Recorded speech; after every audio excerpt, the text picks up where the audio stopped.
I'd now like to introduce the underwriter of this morning's event for a brief conversation. Please join me in welcoming on stage Frank Fiorelli, Vice President of Risk Management, Compliance, Data, and Analytics with Paychex. Joining Frank on stage is Gene Marks, a business and technology columnist for a number of publications, including The Hill. Gene, over to you. Thank you. Morning, everybody. So we were told Frank and I have about an hour to talk. Is that okay? We'll just kind of go on and on. It's completely fine. No, we'll keep this to the point. We've got about 10 minutes to have a discussion here. And Frank, I'm glad that you're joining me here to talk about the future of work. Paychex is just releasing today a big report about the future of work, and it impacts companies both big and small. Not only some of the changes that are going on in the workplace, but also some of the things that we as employers need to know. I do write for The Hill, but I also I run my own company outside of Philadelphia. We have about 12 employees, and we are constantly grappling with the issues of dealing with our employees and finding employees as well. So as a business owner myself, I have a lot of concerns about stuff I should be thinking about and doing over the next few years. So before we even start on that, Paychex is responsible for, like, I forget the numbers, like 1 out of every 12. 1 out of 12, correct. Yeah, 1 in 12. Paychex pays no, I'm just kidding. They don't actually pay these people, but those people are run through your systems. I mean, Paychex is a payroll and an HR compliance company. So there's a lot of data that your company has about employment and workers in 2019. So let's talk about that a little bit. We're in, it seems like things are going pretty good for small businesses and medium-sized companies. What are your clients telling you? How are things out there? Yeah, so good morning, everybody. And Paychex is thrilled to sponsor the future of work, which is a really interesting and great topic. And, it's interesting. If I had to describe it, I would describe it as Groundhog Day, the movie, right? It's interesting. When we look at our data every month, things don't change much. There's not much volatility in that.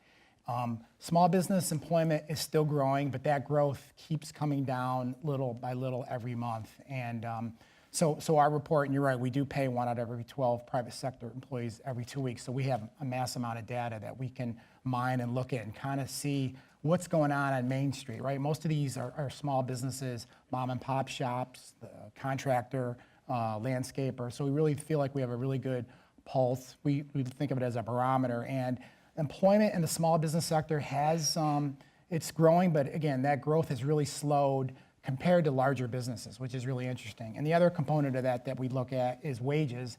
And wages are increasing, wages are up nicely, but really they're up in what we call our first quintile, which is that low wage, the hospitality sector, kind of the restaurant sector.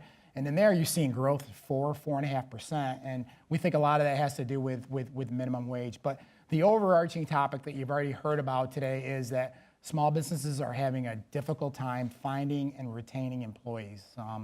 They're forced to do a lot of different things. And we call that, they're actually looking for like what we call fringe employees. So people that they might not have hired a couple years ago, they're having to reach for those employees, whether it's people that have been retired or people that maybe don't have the certification or the degree that they had in the past.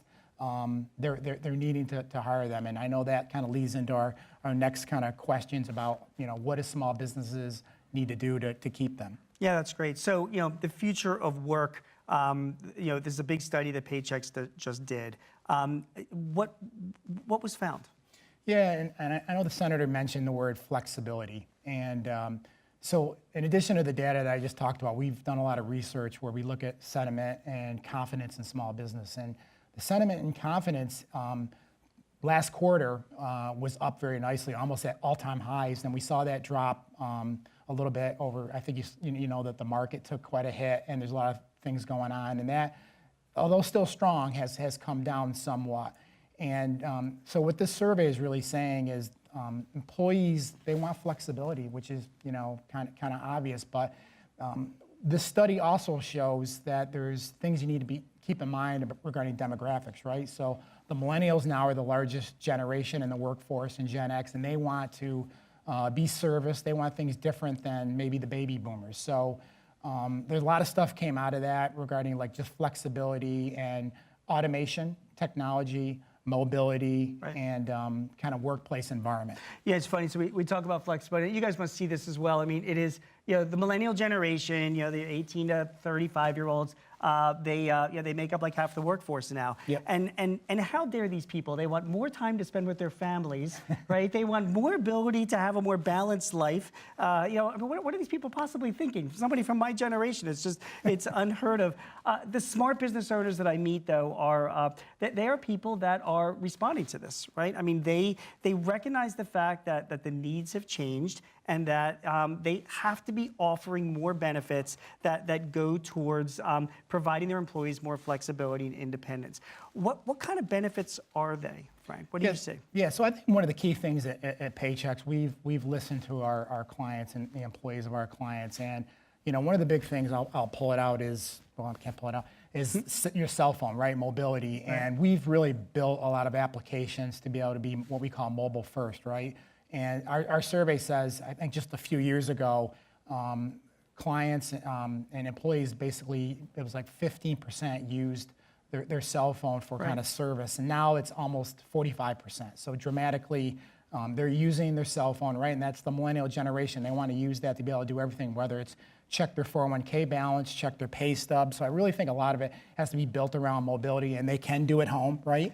Right. They can do it home wherever they want, and they don't have to go into the office. They don't have to be tied to a desktop. So really, the mobility is really a kind of a key theme. I also think it comes from the fact that this is a generation that has grown up on technology. I mean, my own kids just graduated college. I mean, these guys grew up on Twitter and Facebook.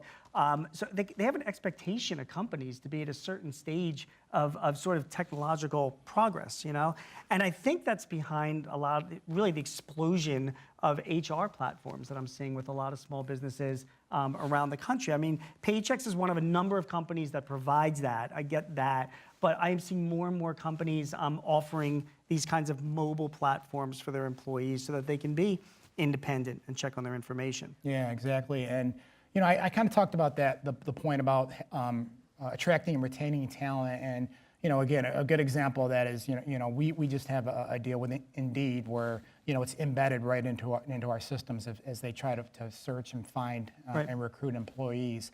And then the other point is technology. I know we're running low here in time, but technology, we've talked about AI already this morning, and machine learning and machine automation. And again, lots of things going on in that area with chatbots and self-service. And what's really interesting is this stuff, when you have a lot of data and a lot of transactions, you can make these algorithms even better, and to where we're, at some point in time, we'll even try to predict what employees of clients want to do and do it before they even do it for themselves. We talk about AI, Frank, so there are a bunch of technology companies now that are introducing AI, artificial intelligence-driven applications that are helping employers during the recruitment and the interview process. And these things are, I mean, as creepy as it sounds, are literally reading facial recognition to determine, how prospective employees are answering questions, whether they're being, honest or not in those answers. They're providing, automatic chats and questions depending on the questions and answers that these employees are given. They are helping the employers make those kinds of choices. Where do you see all of that going, Frank, in the next? We're talking about the future of work. Yeah. So how do you see this stuff impacting employers' decision to find people? Yeah, that's a great question. I think when you hear about AI and machine learning and automation, all that stuff, a lot of that up to this point is really about making kind of existing processes and things better or more efficient. I think there's this another leading frontier to where it's really going to disrupt the whole environment, where things we didn't even think about right now are going to be in play and disrupt the industry. So I think, there's obviously the speech, right? Right.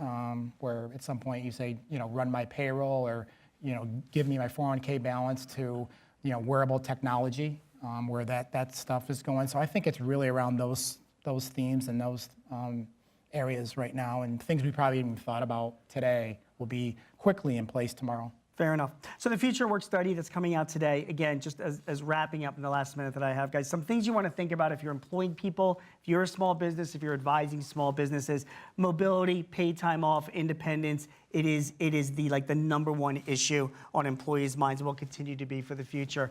Providing them with the technology and platforms, particularly mobile applications, right, Frank, that will enable employees to get their data entry done wherever they are. They can update their contact information. They can check on their payroll. They can do what this is what employees are asking for. And as employers, we have a responsibility to provide that. And finally, keep your eye out for recruiting tools that are using like AI technology to help you interview and get, make better decisions as the employees that you're hiring, because I think that will have a big impact on the type of people that we hire.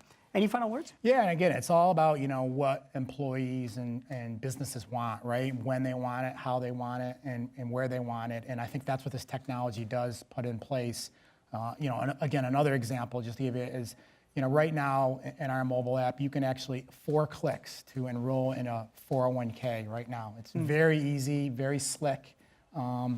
Just a few years ago, it was very cumbersome to do that. So I think it's all around what we're hearing from, again, the new generation, millennials. All right, so the employees take advantage of this technology. It's increasing productivity, helping their employees, and cutting down on your costs. And remember, there will be another recession one day. And those employers, good point, yes. Yeah, that have the most control over their costs, those are the ones that will win. So, guys, thank you very much for your time and listening. Appreciate it. Thank you. Thank you, Frank. Thanks. Up to you.